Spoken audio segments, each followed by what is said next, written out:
कायद्याच्या कार्यशाळेमध्ये आपलं सगळ्यांचं स्वागत आहे। कायद्याच्या कार्यशाळेमध्ये आज आपण पाहणार आहोत वॉरंट ट्रायल। सर्वप्रथम वॉरंट ट्रायल म्हणजे काय आपण पाहूया।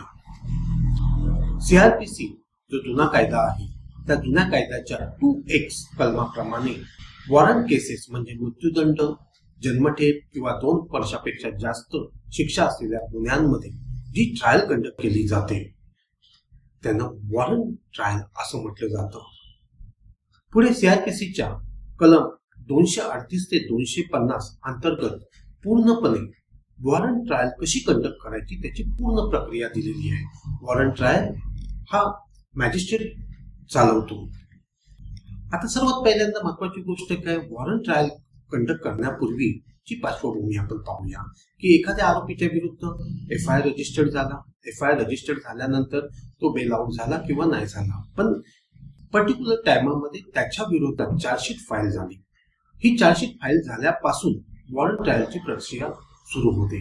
त्याच्यामध्ये सर्वप्रथम चार्जशीट फाईल झाल्यानंतर वकील आरोपपत्र जे आहे, चार्जशीट आहे ते वाचतात आणि त्या चार्जशीट मध्ये त्या आरोपीच्या विरुद्ध केस चालवण्यापुरता पुरावा आहे की नाही हा पहिल्यांदा पाहिला जातो। जर पुरावा काही नसेल तर त्याला काय केलं जातं, डिस्चार्ज ऍप्लिकेशन त्याचं केलं जातं आणि आरोपीला डिस्चार्ज केलं जातं। पण जर पुरावा असेल त्याच्या मागे तर त्याच्या विरोधात चार्ज फ्रेम केला जातो आणि चार्ज फ्रेम केल्यानंतर सरकार पक्ष काय करतं, त्यांचे जे काय पुरावे आहेत, त्यांचे जे साक्षीदार आहेत, त्यांचे जे कोण आहेत त्या सगळ्यांना कोर्टामध्ये साक्ष देण्यासाठी बोलवतो आणि मग त्यांचा पुरावा सादर केला जातो। त्याला चीफ म्हटलं जातं आणि त्याला डिफेन्सचा वकील म्हणजे फिर्यादीचा आरोपीचा वकील जो प्रश्न विचारतो त्याला क्रॉस म्हटलं जातं। ती क्रॉस प्रश्न विचारले जातात आणि त्याच्यानंतर अंतिम युक्तिवाद ऐकला जातो आणि अंतिम युक्तिवाद ऐकल्यानंतर कोर्ट जजमेंट देतं। ही जी प्रोसिजर आहे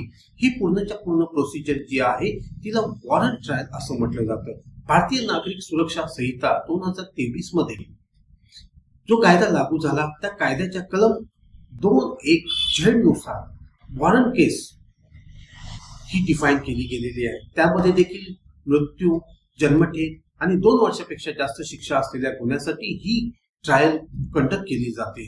बेनेस मध्ये वॉरंट केस ही कलम 261 ते 270 मध्ये चालवता येते। सीआरपीसीची पूर्वी जी काय कलम होती ती जशीच्या तशी इथे आलेली आहेत।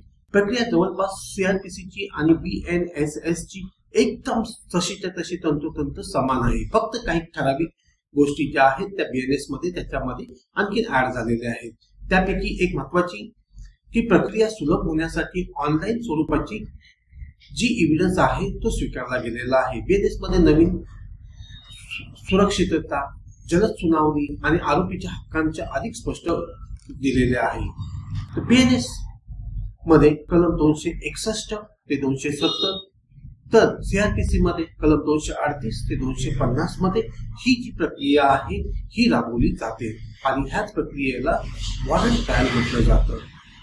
वॉरंट ट्रायल पुन्हा एकदा अत्यंत महत्वाची ट्रायल आहे कोर्ट क्रिमिनल कोर्टाच्या प्रोसिजर प्रमाणे आणि ह्याचा आपण सविस्तर अभ्यास आज थोडक्यात केलेला आहे।